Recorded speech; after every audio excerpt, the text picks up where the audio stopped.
चलिए बाबा, जो next chapter का रिवीजन अब हम करने वाले हैं वो है एक्सपोर्ट्स अंडर जीएसटी। आ जाइए बाबा, एक्सपोर्ट्स अंडर जीएसटी का रिवीजन करेंगे। सुन लीजिए, एक्सपोर्ट्स अंडर जीएसटी में एक होता है एक्सपोर्ट ऑफ गुड्स और एक होता है export of service. Sir export of goods क्या होता है? एक्सपोर्ट ऑफ गुड्स का मतलब होता है इंडिया से इंडिया के बाहर गुड्स लेके जाना, एक्सपोर्ट ऑफ गुड्स होता है। एक्सपोर्ट ऑफ गुड्स का डेफिनेशन क्या बोलता है? इंडिया से इंडिया के बाहर गुड्स ले जा, एक्सपोर्ट ऑफ गुड्स हो गया। इंटरस्टेट सप्लाई होगा, हमेशा आईजीएसटी लगेगा। लेकिन सर फिर आया सेक्शन नंबर 16 जो बोला कि exports are always zero rated supply.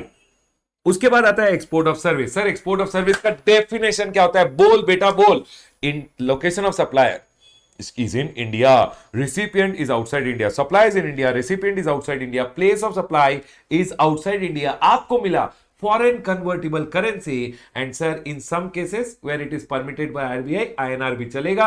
and आप दोनों mere establishment of distinct person नहीं हो तो बेटा उसे बोलते हैं export of service. And export of service का केस में इंटरस्टेट सप्लाई होता है, आईजीएसटी लगता है, लेकिन उसे भी जीरो रेटिंग का बेनिफिट दिया जाता है।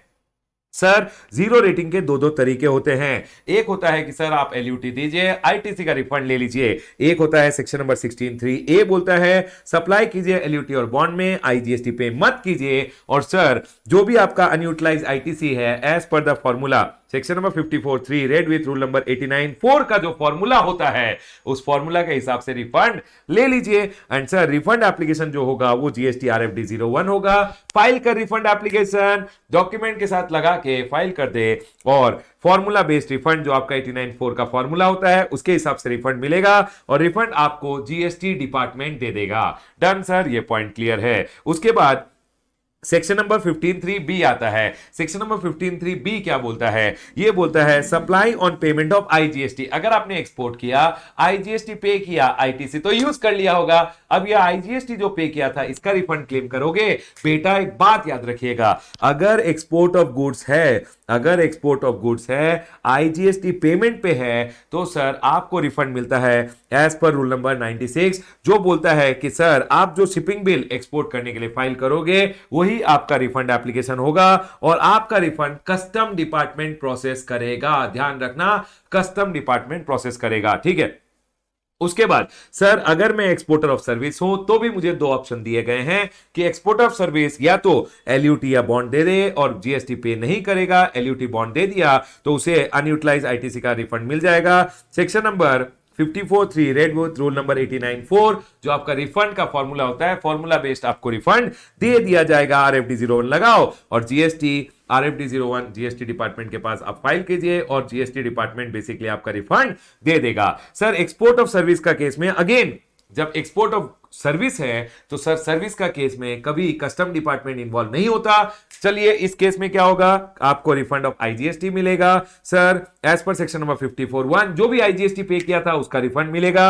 रिफंड एप्लीकेशन लगा और जीएसटी डिपार्टमेंट आपको रिफंड दे देगा। अब सुनिए, जब भी आप एक्सपोर्ट करते हो बेटा याद रखिएगा एक्सपोर्ट अंडर बॉन्ड और एलयूटी, एक्सपोर्ट अंडर बॉन्ड और एलयूटी तो जो प्रोसेस फॉलो करना है वो प्रोसीजर रूल नंबर 96(a) में बोला गया है। और सर अगर आप रिफंड एक्सपोर्ट कर रहे हो तो सर अगर आप रिफंड मांग रहे हो of zero rated supply which is basically sir of the IGST paid on goods services exported out of India तो सर इस केस में कैसे रिफंड होगा उसकी बात करता है रूल नंबर 96। चलिए अब आगे बढ़ते हैं, पहले रूल नंबर 96(a) समझते हैं। सर ये रूल नंबर 96(a) क्या बोलता है? अगर आप एक्सपोर्ट कर रहे हो, एलयूटी या बॉन्ड दे रहे हो, एलयूटी बॉन्ड दे दिया तो आईटीसी का रिफंड मिलेगा क्या? सर उसके लिए क्या करना पड़ेगा? तो इन्होंने बोला सर जब आप एक्सपोर्ट कर रहे हो प्रायर टू एक्सपोर्ट, हमेशा याद रखिएगा प्रायर टू एक्सपोर्ट आपको क्या करना है, आपको फर्निश करना है बॉन्ड और लेटर ऑफ अंडरटेकिंग अपने जुरिसडिक्शनल ऑफिसर को और बॉन्ड में लिख के देना है कि सर मैं एक्सपोर्ट कर दूंगा। अगर कर दिया तो वेरी गुड, अगर 3 महीना में मैंने एक्सपोर्ट नहीं किया तो बेसिकली जब भी आप एक्सपोर्ट का इनवॉइस जनरेट करते हो, अगर आपने 3 महीना में एक्सपोर्ट नहीं किया है तो ये बोल रहे हैं आप बाइंड कीजिए अपने आप को, बॉन्ड में कसम खाइए और बोलिए कि सर जो भी टैक्स है प्लस इंटरेस्ट है वो पे कर दूंगा। अगर गुड्स एक्सपोर्ट नहीं किए with in 3 with in 15 days after 3 महीना। सर अगर मैंने एक्सपोर्ट 3 महीने में नहीं किया, 3 महीने के बाद 15 दिन में जो भी टैक्स और इंटरेस्ट बनता है दे दूंगा। अगर मैंने एक्सपोर्ट नहीं किया 3 महीने में तो उसके नेक्स्ट 15 डेज में मैं पेमेंट कर दूंगा जो टैक्स बनता है, क्योंकि एलयूटी दिया था तो जो आईजीएसटी बनता है प्लस जो भी आपका इंटरेस्ट बनता है वो दे दूंगा। लेकिन सर सर्विस का केस में, सर अगर पेमेंट फॉर सर्विस 1 साल में नहीं आया तो सर 1 साल के बाद with in the next 15 days मैं जो भी सर्विस रिलेटेड जीएसटी बनता है वो दे दूंगा और सर अलॉन्ग विथ इंटरेस्ट दे दूंगा। ऐसा कसम खाइएगा। जीएसटी आरएफडी 11 आपको फाइल करना पड़ेगा, लेटर ऑफ अंडरटेकिंग आपको फाइल करना है। ठीक है सर, मैंने लेटर ऑफ अंडरटेकिंग फाइल कर दिया। अब उसके बाद अब जब भी एक्सपोर्ट करोगे, अब क्या होता है, आप एक्सपोर्टर ऑफ गुड्स अगर हो, सर अगर आप एक्सपोर्टर ऑफ गुड्स हो तो क्या होगा, इधर ये बोल रहे हैं डिटेल्स ऑफ एक्सपोर्ट इनवॉइसेस, जो सर ये मैं एक्सपोर्टर हूं, मैं GSTR1 फाइल करूंगा ऑन द gst.gov.in। ये जो मैं डिटेल GSTR1 का फाइल करूंगा जिसमें मैं एक्सपोर्ट इनवॉइसेस डालूंगा, उन डिटेल्स को कहां भेजा जाएगा, आइसगेट की जो वेबसाइट है, कस्टम्स की जो वेबसाइट है, उधर क्रॉस वेरिफिकेशन के लिए भेजा जाएगा कि इस नालायक ने गुड्स को एक्सपोर्ट किया भी या नहीं किया। ठीक है sir, transmitted to the custom automated system for cross verification, where अगर आपने गुड्स एक्सपोर्ट नहीं किए और आपने, सर आपको गुड्स 3 महीना में एक्सपोर्ट करना था, अगर आपने नहीं किया और आपने 3 महीना खत्म होने के बाद 15 दिन में अपना टैक्स अलॉन्ग विद इंटरेस्ट नहीं दिया जो एक्सपोर्ट पे बनता है, तो ये बोल रहे हैं सर एलयूटी बॉन्ड फैसिलिटी हम विड्रॉ कर लेंगे और इमीडिएटली रिकवरी प्रोसीडिंग स्टार्ट कर देंगे। उसके बाद जो आता है कि सर अगर आपने पेमेंट वगैरह कर दिया अलॉन्ग विद इंटरेस्ट तो फैसिलिटी जो एलयूटी का फैसिलिटी था वो आपको फिर से दे दिया जाएगा। और एक बात याद रखिएगा, एलयूटी अलाउड नहीं होता है किन के लिए, किन नालायकों के लिए, sir for those who are prosecuted for any offence where tax evaded is greater than 250 lakh, मतलब 2.5 करोड़ के ऊपर का अगर आपने टैक्स इवेजन किया था, पकड़े गए थे, जेल वगैरह भेजे गए थे, तो बेटा आपके केस में एलयूटी वाला फैसिलिटी अलाउड नहीं रहेगा। उसके बाद एक प्रोवाइजो है जो बोलता है कि सर ये जो प्रोविजन ऑफ सब रूल 1 है, ये जो सब रूल 1 है ये एप्लीकेबल होगा mutatis mutandis with respect to zero rated supply अगर आप एसईजेड यूनिट या डेवलपर को कर रहे हो। तो सर एसईजेड यूनिट और डेवलपर के केस में भी ये जो प्रोविजन है ये एप्लीकेबल होगा, ये इन्होंने बोल दिया। उसके बाद आता है रूल नंबर 96। रूल नंबर 96 क्या बोलता है, बेसिकली रूल नंबर 96 बात करता है आपने एक्सपोर्ट किया, आपने एक्सपोर्ट करने के समय आईजीएसटी जो पे किया, उस आईजीएसटी का रिफंड आपको कैसे मिलेगा उसकी बात हो रही है। चलिए हम समझते हैं, अभी समझ लीजिए। मैं यहां पे एक एक्सपोर्टर ऑफ गुड्स हूं। सर एक्सपोर्टर ऑफ गुड्स क्या करेगा, एक्सपोर्टर ऑफ गुड्स gst.gov.in जो जीएसटीएन है उसमें भी उसका GSTR3 भी GSTR1 लगेगा और sir exporter of goods ICEGATE की वेबसाइट पे भी उसका काम रहेगा। यह है जीएसटी का कॉमन पोर्टल, यह है कस्टम्स का कॉमन पोर्टल। ठीक है, अब समझते हैं। एक बात याद रखिएगा, अगर आपने एक्सपोर्ट किया और आईजीएसटी पे करते हुए एक्सपोर्ट किया है तो सर रूल नंबर 96 लगेगा जो बोलता है कि सर गुड्स का केस में अगर आपने जो शिपिंग बिल और बिल ऑफ एक्सपोर्ट फाइल कर दिया वही आपका रिफंड एप्लीकेशन है। जीएसटी डिपार्टमेंट को आपको रिफंड एप्लीकेशन देने की जरूरत नहीं है। आपका जो रिफंड है वो कस्टम डिपार्टमेंट ही सैंक्शन कर देगा, कस्टम डिपार्टमेंट से ही आपको रिफंड आ जाएगा। अब सुनिए, अब इन्होंने बोला कि जो शिपिंग बिल फाइल होता है बेटा, जब गुड्स इंडिया के बाहर जाएगा तो सर आप क्या करोगे, आप पहले आइसगेट की वेबसाइट पे एक शिपिंग बिल या bill of export in case of land route आप फाइल करोगे कि सर मैं एक्सपोर्ट करना चाहता हूं। ठीक है सर, तो ये बोल रहे हैं जो आपने शिपिंग बिल फाइल कर दिया उसी को हम मान लेंगे as your refund application, and वो रिफंड एप्लीकेशन को फाइल्ड माना तब जाएगा। खाली शिपिंग बिल फाइल करने से थोड़ी मान लिया जाएगा कि आपने रिफंड का एप्लीकेशन फाइल कर दिया कस्टम डिपार्टमेंट के साथ। देखिए कस्टम डिपार्टमेंट आपको रिफंड देगा, लेकिन सर शिपिंग बिल फाइल करना खाली रिफंड एप्लीकेशन माना नहीं जाएगा। जो आपने आईजीएसटी पे किया है उसके लिए और भी चीजें देखी जाएंगी। तो इन्होंने बोला पहली बात आपने शिपिंग बिल फाइल कर दिया, अब ये बोल रहे हैं वो शिपिंग बिल को हम अपना रिफंड एप्लीकेशन मान लेंगे, अगर मतलब आपका रिफंड एप्लीकेशन मान लेंगे अगर person incharge files departure manifest, export manifest or export report in case of land route covering the name and number of the shipping bill or bill of export। जो ये व्यक्ति जा रहा है, ये जाते हुए क्या करता है, एक departure manifest, departure report in case of land route file करके जाता है। तो बेटा क्या आपको याद आ रहा है एक्सपोर्ट प्रोसीजर? यस सर, उधर जाते हुए व्यक्ति क्या करता है सर, डिपार्चर मैनिफेस्ट फाइल करता है कि सर मैं जा रहा हूं, ये गुड्स लेके जा रहा हूं। तो सर अगर इसने डिपार्चर मैनिफेस्ट में आपका जो शिपिंग बिल या बिल ऑफ एक्सपोर्ट है उसका नंबर को मेंशन किया है, मतलब आपका shipping bill bill of export related goods ये लेके जा रहा है, कंफर्म्ड हो गया। पहला ये पॉइंट होता है। ये बोल रहे हैं पर्सन इंचार्ज जब डिपार्चर मैनिफेस्ट फाइल करेगा तो उसमें आपका name and number of the shipping bill और बिल ऑफ एक्सपोर्ट कवर करना चाहिए। ठीक है सर, पहला पॉइंट। तब माना जाएगा आपका शिपिंग बिल और बिल ऑफ एक्सपोर्ट को deemed as your refund application. इसको रिफंड एप्लीकेशन तब माना जाएगा। नंबर 1, आप इसने जो अपना डिपार्चर मैनिफेस्ट या एक्सपोर्ट मैनिफेस्ट या डिपार्चर रिपोर्ट फाइल किया है कि मैं जा रहा हूं, ये सामान लेके जा रहा हूं, तो सर ये क्या करेगा, यहां पे जब departure manifest departure report file करेगा तो सर उसमें आपका शिपिंग बिल और बिल ऑफ एक्सपोर्ट का नंबर मेंशन कर देगा। ठीक है सर। उसके बाद सेकेंडली, आपने अगर बोल रहे हो कि मेरा आईजीएसटी पेड का रिफंड चाहिए, मेरा आईजीएसटी पेड का रिफंड चाहिए, तो नालायक पहले एक काम करना, gst.gov.in में जाके ये जो तेरा सप्लाई टू एक्सपोर्ट कर रहा है इस सप्लाई रिलेटेड जीएसटी तो पे कर। तो सर अगर आपने जीएसटीआर 3B फाइल कर दिया, नंबर 2 कंडीशन है, नंबर 1 इन्होंने डिपार्चर मैनिफेस्ट में आपका शिपिंग बिल डाल दिया, नंबर 2 आपने जीएसटीआर 3B फाइल कर दिया, मतलब आपने जो जीएसटी बनता है वो पे कर दिया, क्योंकि जो जीएसटी पे किया उसी का आप रिफंड मांगने वाले हो। करेक्ट? ठीक है सर। उसके बाद सर यहां बोला गया है आपने आधार ऑथेंटिकेशन करा लिया। थर्ड क्या है, आपका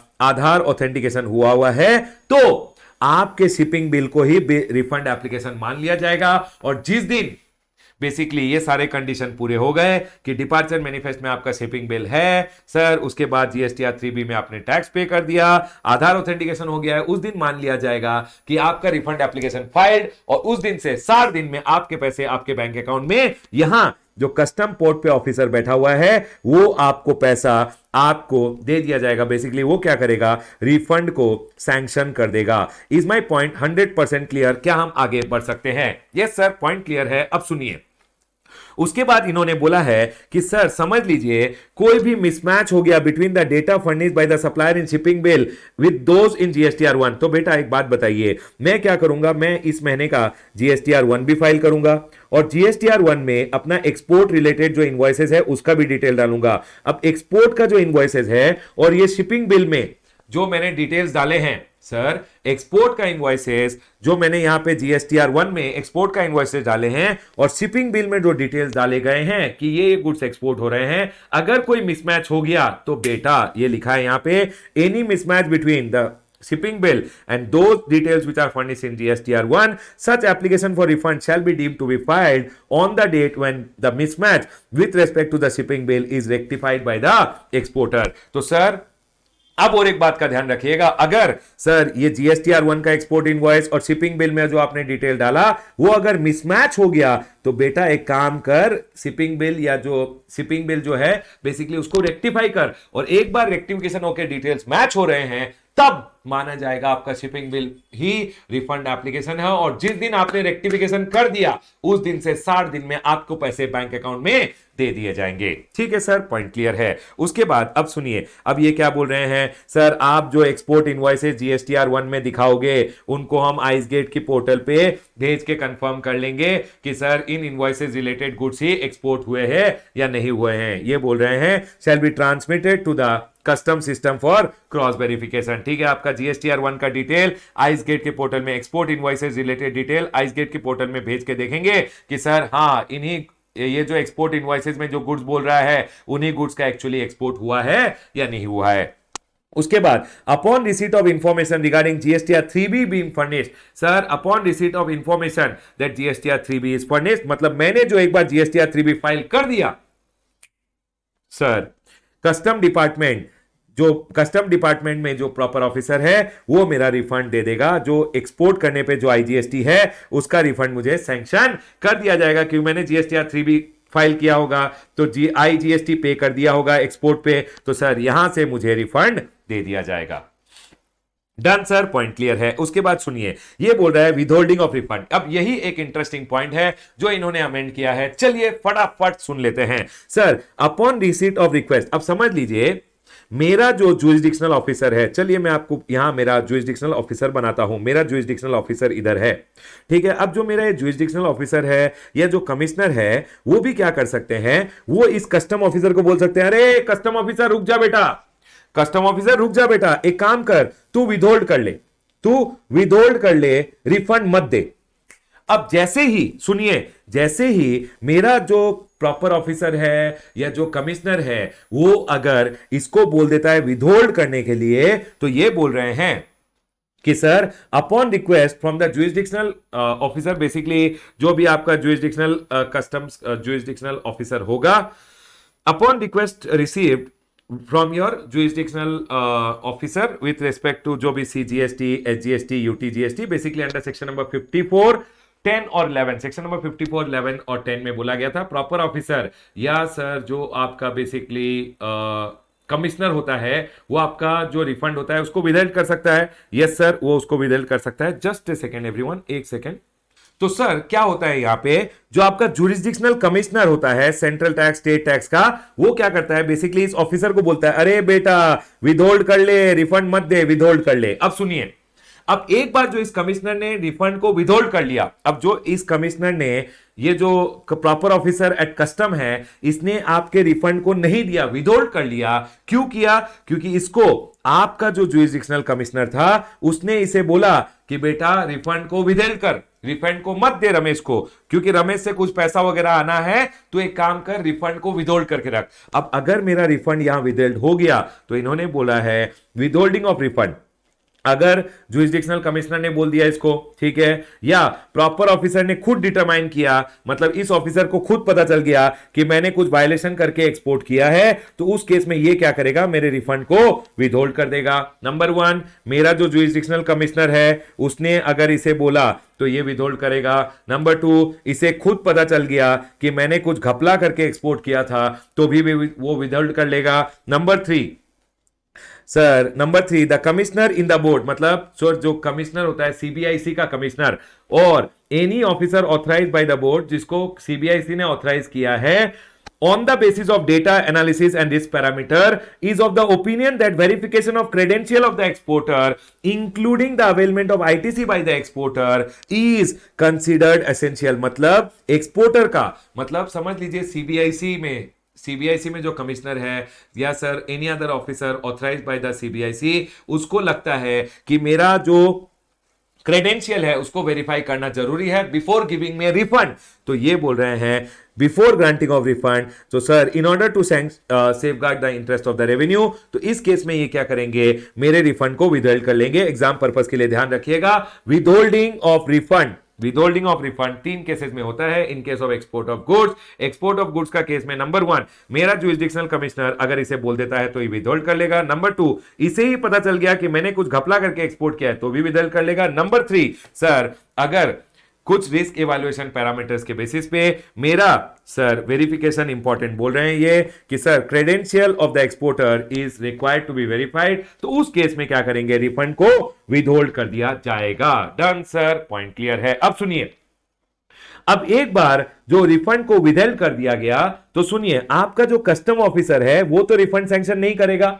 अब क्या होता है, ये बोल रहे हैं कि सर जैसे ही रिफंड विदहोल्ड हो जाएगा ना, where refund is withheld in accordance with 4A and C, such claim shall be transmitted to the proper officer under CGST, SGST, UTGST as the case may be electronically through the common portal। जैसे ये refund withhold हो गया तो मेरा जो officer है, मेरा जो बेसिकली प्रॉपर ऑफिसर है, मेरे ऊपर वाला जो प्रॉपर ऑफिसर होगा, इस प्रॉपर ऑफिसर को इमीडिएटली ये ट्रांसमिट कर दिया जाएगा कि सर रमेश का विदहोल्ड कर लिया हमने रिफंड। और पता है आपको क्या होगा, जैसे ये ट्रांसमिट होगा कि रमेश का रिफंड हो गया विदहोल्ड, तो सर यहां पे एक GST RFD 01 automatically system generate कर देगा।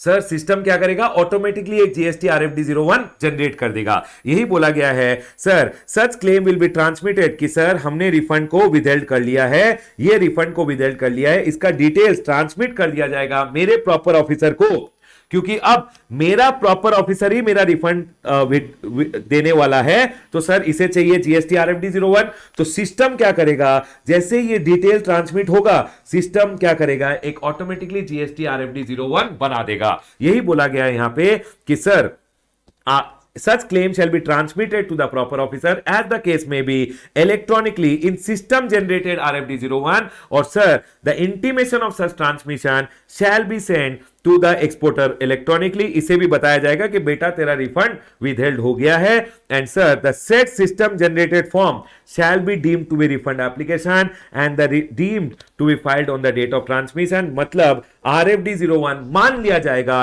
जिस दिन यहां से डिटेल्स यहां ट्रांसमिट हो गई, आरएफडी 01 जनरेट हो गया, उसी दिन मान लिया जाएगा रिफंड एप्लीकेशन अब फाइल हो गया है। अब बेटा जो मेरा प्रॉपर ऑफिसर है वो मुझे रिफंड देगा with in the next 60 days, क्योंकि अब विदहोल्डिंग का केस में ये जो जीएसटी आरएफडी 01 ऑटोमेटिकली जनरेट होता है, इसे मान लिया जाता है एज योर रिफंड एप्लीकेशन। और सर जिस दिन ये डेटा ट्रांसमिट हुआ उसी दिन ये आरएफडी 01 जनरेट हुआ और उसी दिन से 60 दिन कैलकुलेट हो जाएंगे। ठीक है सर, अब सुनिए सर, अगर 4A और 4C में अगर रिफंड विदहेल्ड होता है तो हमने 5A पढ़ा। 5B क्या बोलता है, अगर प्रॉपर ऑफिसर जो कस्टम पोर्ट पे बैठा हुआ है वो अगर विदहेल्ड कर ले तो इन्होंने बोला है where refund is withheld in accordance with 4B, the proper officer in custom passes an order that the goods have been exported in violation। वो एक ऑर्डर पास करेगा कि गुड्स एक्सपोर्ट किए गए in violation, and such claim shall be transmitted to the proper officer.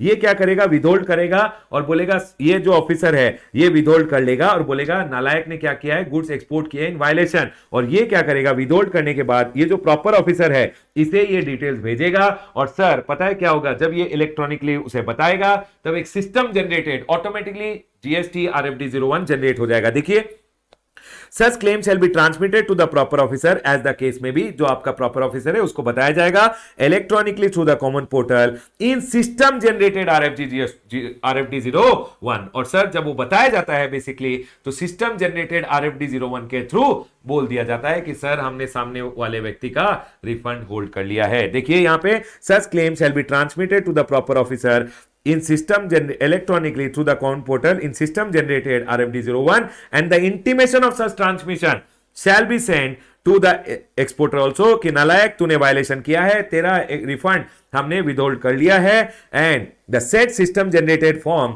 Shell be deemed as refund application and the refund application will be deemed to be filed on the date of transmission. मतलब यहां से फिर से क्या होगा, जब ये withhold करेगा क्योंकि इसे पता चल गया कि आपने गुड्स एक्सपोर्ट किए इन वायलेशन, उस केस में भी आपका जो प्रॉपर ऑफिसर है उसको एक जीएसटी आरएफडी 01 ऑटोमेटिकली जनरेट करके दे दिया जाएगा। अब आपका ऑफिसर जो है उसके ऊपर आ चुका है, वो रिफंड को प्रोसेस करेगा। ठीक है सर, पॉइंट क्लियर है। ये जो दो केसेस है इसमें basically GST RFD 01 automatically generate हो जाता है और आपके ऑफिसर को जीएसटी आरएफडी 01 ऑटोमेटिकली ट्रांसमिट कर दिया जाता है। अब आपका ऑफिसर जीएसटी आरएफडी 01 उठाएगा और रिफंड को प्रोसेस करेगा। ठीक है सर, उसके बाद फॉर नोटिफाइड गुड्स रिफंड किसको दिया जाता है, रिफंड ऑफ आईजीएसटी क्या होता है in case of notified goods. ये बोल रहे हैं for notified goods central government में refund IGST to the government of Bhutan and not to the exporter. Okay sir, for refund of IGST paid on services, बाबा services का case में तो हमेशा याद रखिएगा अगर आईजीएसटी पेड है तो भी आप जीएसटी डिपार्टमेंट को अपना रिफंड एप्लीकेशन देते हो, एंड सर वो रूल नंबर 89 के हिसाब से डेल्ट इन होता है। मतलब इसमें कस्टम डिपार्टमेंट का कोई रोल नहीं आता। डन सर, पॉइंट क्लियर है। उसके अलावा एक छोटा सा रूल है यहां पे, रूल नंबर 96B। सर ये रूल नंबर 96B क्या होता है, सुनिए। एक्सपोर्ट ऑफ सर्विसेज का केस में तो suppliers in India, recipient is outside India, place of supply is outside India. अगर आपको फॉरेन कन्वर्टेबल करेंसी मिल गया, अगर आपको फॉरेन कन्वर्टेबल करेंसी मिल गया तो उसे हम एक्सपोर्ट ऑफ सर्विस बोलते हैं, और बेटा उस केस में आपको रिफंड दिया जाता है। अब गुड्स का केस में तो सर इंडिया के बाहर से इंडिया गुड्स, इंडिया के बाहर गुड्स लेके गए, एक्सपोर्ट हो गया और सर आपने रिफंड ले लिया।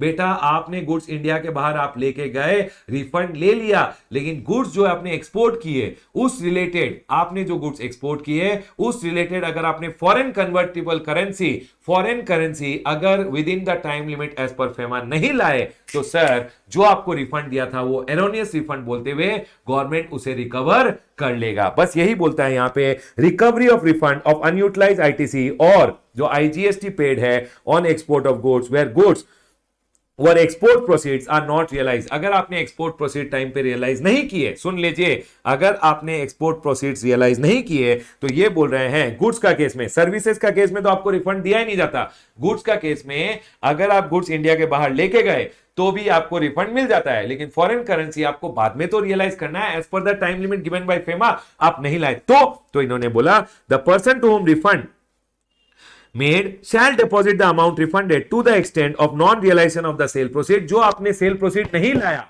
उसको आपको डिपॉजिट करना है along with interest within 30 days। within 30 days आपको डिपॉजिट कर देना है। अगर आपने डिपॉजिट नहीं किया तो amount will be recoverable in accordance with section number 73 and 74 as is applicable for erroneous refund along with interest। मान लिया जाएगा कि आपको जो refund in case of export of goods, चाहे आईटीसी का रिफंड या आईजीएसटी पेड का रिफंड जो दिया गया था वो एरोनियस रिफंड था, और सर एरोनियस रिफंड का केस में सेक्शन नंबर 73 एंड 74 का प्रोसीडिंग करते हुए ऑफिसर आपको एक demand order along with interest दे देगा। ठीक है सर, पॉइंट क्लियर है। नो रिकवरी, सर मैंने नहीं लाया, गुड्स का एक्सपोर्ट किया था सर लेकिन पैसा नहीं लाया, तो सर अगर आप पैसे नहीं लाए और आरबीआई ने बोल दिया चल रमेश का केस में राइट ऑफ कर देते हैं, कोई बात नहीं, तो सर अगर राइट ऑफ कर दिया आरबीआई ने the requirement of realisation of forex on merit, तो उस केस में बेसिकली उस केस में इन्होंने बोला है चल कोई बात नहीं, इन्होंने बोला if RBI writes off the requirement of realisation of forex on merit, तो सर उस केस में अगर आप फॉरेन करेंसी नहीं भी लाए तो आपसे अमाउंट रिकवर नहीं किया जाएगा, लेकिन उसके लिए RBI should write off the requirement of forex realisation on merit. उसके बाद जो नेक्स्ट पॉइंट है कि सर अगर समझ लीजिए मुझसे रिकवरी कर लिया गया विद इंटरेस्ट, बाद में मैंने फॉरेन करेंसी रियलाइज कर लिया, तो बेटा produce the evidence within 3 months from the date of realization and recovered amount shall be refunded to the applicant। जो भी आपसे रिकवरी किया गया था उसका अमाउंट आपको रिफंड मतलब वापस रिफंड कर दिया जाएगा जो आपसे बेसिकली रिकवरी कर लिया गया था। ठीक है सर। सर ये चैप्टर कैसा है, आप इसको अमेंडमेंट के कारण बी ग्रेडेड बोल सकते हो। ये जो रूल नंबर 96 है इसमें एक अमेंडमेंट आया है, कुछ छोटे मोटे क्वेश्चंस हैं, बुक में कर लीजिएगा। मुझे लगता है एग्जाम पर्पस से बी ग्रेडेड या सी ग्रेडेड बोल सकते हो। 2 से 4 mark is something which is maximum that can be expected out of the chapter. Rule number 96 and rule number 96B, ये 2 इंपॉर्टेंट पॉइंट मुझे लगते हैं, पढ़ के जाइएगा बेटा। क्लोज करता हूं अपना discussion on exports under GST.